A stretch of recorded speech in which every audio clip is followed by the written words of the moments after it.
అందరికీ నమస్కారం. రాష్ట్ర ప్రజలకి, శ్రేయభిలాషి ప్రతి ఒక్కళ్ళకి ధర్మవరం ఎమ్మెల్యే కేతిరెడ్డి వెంకటరామరెడ్డి గారు మరి చెత్త పన్ను అన్నావు, నీవే వసూలు చేస్తున్నావు అని పవన్ కళ్యాణ్ గారు అంటావు. మరి అవును, జగన్ సరైన నిర్ణయం చేయలేదు అని, ఆయన సరిగా నిర్ణయం తీసుకోలేదు.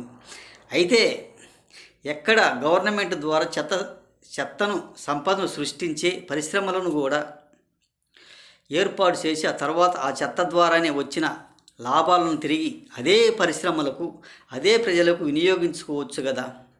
ఒక్కసారి ఆలోచించండి. ఈ వ్యవస్థలను ఏర్పాటు చేసి దాని గురించి కూడా దానికి అవగాహన కల్పిస్తూ చెత్త పన్ను కూడా వసూలు చేయవచ్చు. ఇది మంచి పని, మంచి ఆలోచన. ఒక్కసారి ఆలోచించుకోండి. జగన్ గారికి తెలివి లేదు, తెలివి లేని మొద్దు. పవన్ కళ్యాణ్ గారంటే ఒక మహానాయకుడు, మహానేత. అన్నీ ప్రతి ఒక్కడు కూడా ఆలోచిస్తాడు, ఆలోచించుకొని నిర్ణయం తీసుకుంటాడు. నిర్ణయం తీసుకున్నాక తరువాత నీ వెనకడుగు వేయడు. ఒక్కసారి తెలుసుకోండి. ఈయన ఏంటంటే ఒక మాట చెప్తాడు, వెనక్కి తప్పుకుంటాడు. మాట తప్పును మడమ తిప్పనంటాడు. మాట చెప్పేది వెనక్కి తప్పుకుంటాడే కానీ ఏదేమైనా సరిగా చేసిన వ్యక్తి మాత్రం కాదు. అది ఒక పవన్ కళ్యాణ్ గారికి, ఒక జగన్మోహన్ రెడ్డి గారికి ఉండేది తేడా. ఒకసారి ఆలోచించుకో.